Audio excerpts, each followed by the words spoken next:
Alrighty guys, welcome back to another Scotch game lesson, and in this tutorial we're going to be going over the Schmidt variation, which I don't know the exact numbers, but I would say that it's probably one of the top 3 variations played on the Scotch game.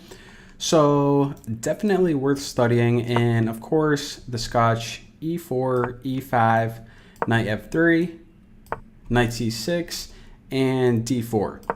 So after E captures on D4 and Knight captures on D4, this variation is signified by the move Knight to F6. Again, this is just a really excellent square, the most natural one for developing the knight, of course putting pressure on this E4 pawn, no different than, most other E4 opening lines, not only for the Scotch game, but also for different openings as well. So here, white, just like those other openings, Roy Lopez, the Italian game, is going to play knight to c3, which is the most common response for defending this e4 pawn.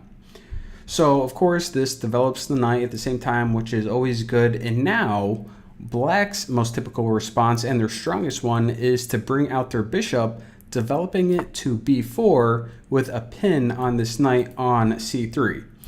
So this is kind of a headache for white because it removes a potential defender of this pawn on e4 right here.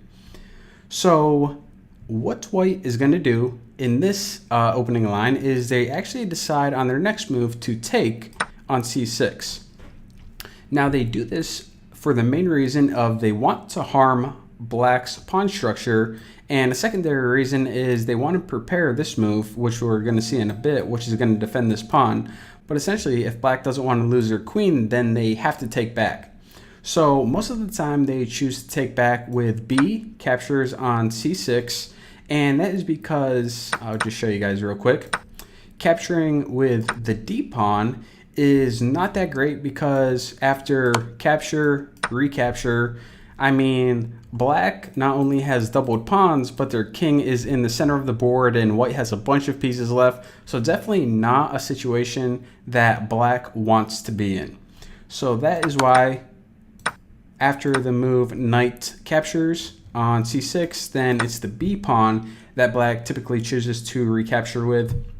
And now from white's point of view, what they want to do is, since this pawn is attacked and this knight is unable to defend because of this pin, they can not only defend that pawn with a piece, but also develop this bishop at the same time. So a really great developing move, kind of killed 2 birds with 1 stone. And black's response to this is to push their d pawn to d5.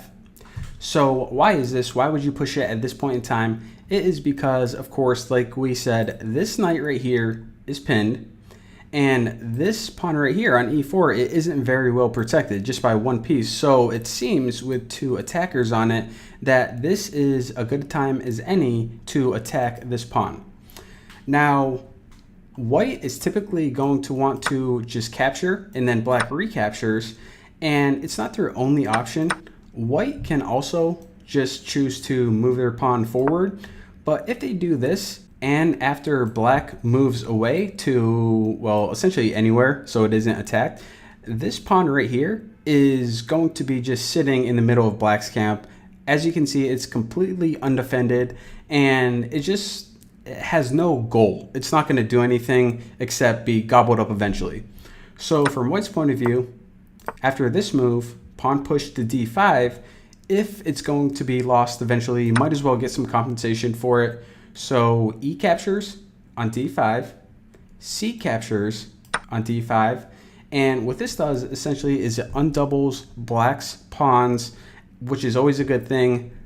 This wasn't the only option, however, I just want to point out that black also had the ability to choose to capture with their knight instead of capturing with their pawn. However, it is not the best choice because after knight captures on d5, yes, it's protected.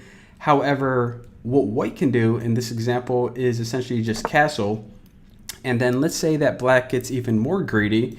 What they can do is they can decide to capture knight on c3. And then, of course, white is going to capture with the pawn, the b pawn.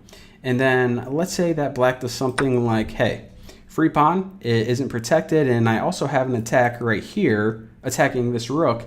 I want to show you guys something very interesting. Even though black just captured a pawn for free and it is attacking this rook, look at Stockfish's recommendation. And this is the best move that the computer Stockfish thinks for white is. And that is largely surprising, not to move the rook out of danger, but rather just to develop their bishop to a3. So why is this? It seems really weird, and I thought it was really weird at first whenever I was reading about this variation. Why would you want to give up a rook just for some development? It seems kind of silly. Well, it's because whenever this bishop would indeed capture on a1, and then the queen would slide over and capture on a1, what just happened is you essentially gave up a rook for a bishop, which isn't that good material-wise, but as far as the position goes, black has a terrible position right now. I mean, they have a king in the center of the board. They have this bishop eyeing down, which is going to prevent it from castling, and they have this queen and rook just ready to start blasting full attack. Again, black has almost no pieces developed, and by almost, I mean they don't have any pieces developed whatsoever. So even though it may look like, yes, you get a chance to win material, just be aware of the cost of winning that material, and you may want to reconsider. So now if we go back to, all right, where was I? Right here. With C capturing rather than the knight, if you guys forgot, went down that rabbit hole. White's most typical response after this is just simply to castle. Black is going to castle, and now white is going to play bishop to g5. So what's the reasoning behind this move? This is essentially to prevent this knight from coming out to e4. So of course the knight can't go because it's pinned to the queen, and you don't want this knight right here because you don't want to trade it off for a bishop, and also you don't want to have any extra pressure on this knight, which is already under attack. So it's just a preventative move and also a really good developing move. Gets the bishop to a really great square.